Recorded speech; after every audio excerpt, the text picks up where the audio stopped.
Now, to get on the point of stripping the layers, what I experienced when I came back from my run, which is very important. If you plan on taking if you consider doing a transition from meat-based to vegetarian or to plant-based 100%, and even more so to frugivore fruitarian 100% raw, not the cooked stuff, there's going to be some major healing flare-ups. And what I've learned, at least what I'm practicing so far, is push myself to the limit physically, where I feel really drained, my knees are weak, everything's going kind of in shock, and I reach for what I feel that I need. And when I came back from a run just now, earlier, I reached for, I lost about 3 pounds on my run. I reached for water, 32 ounces of water, 2 lemons squeezed, cayenne pepper, and maple syrup. I made a little lemonade. I enjoyed it, and I felt refreshed. I took a shower. It was actually a long shower. I never take typically long showers, but I felt this strange urgency.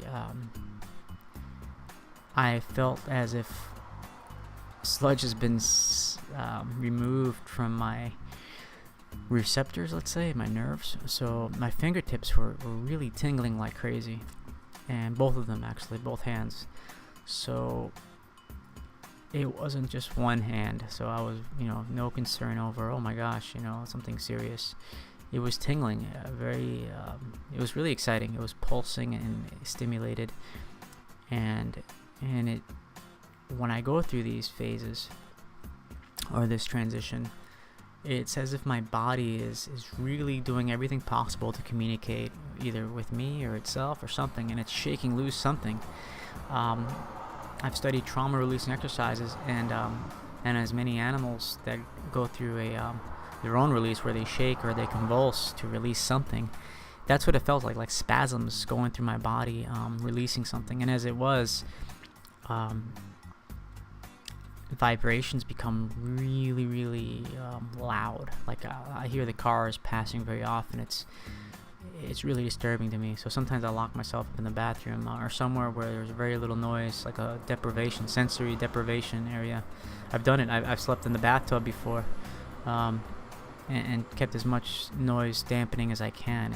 It's amazing how I've lived so numb to my sense of hearing. And it's different when I'm in Thailand at the children's home, or in Burma or Cambodia, or wherever I'm at, where in South America as well, where there's wild animals, birds, crow, roosters, pigs, all that stuff, and crazy amount of noise outside in the nature. But it is a beautiful, beautiful orchestra. It's a gorgeous harmony that it is noisy, but it's just right. It's just soothing. This whole car situation sound, I wonder, what does that do to my vibrations? What does it do to the animal body that I'm a caretaker of? And that's how I look at my body, as a child animal that I should be mindful of, not just shove stuff down my throat. The sun will come up. I'll be out for just a brief moment, sun gaze a little bit, do some yoga. When the sun comes up even stronger, a little warmer, I'll be out there naked for a little bit and let the sun on my whole body, testicles and all. I say that not in a way to shock. I say it because it should be more shocking that we spend so little time naked under the sun, and imprisoned in many ways. We're imprisoned, we're repressed, we're perverted because of this repression.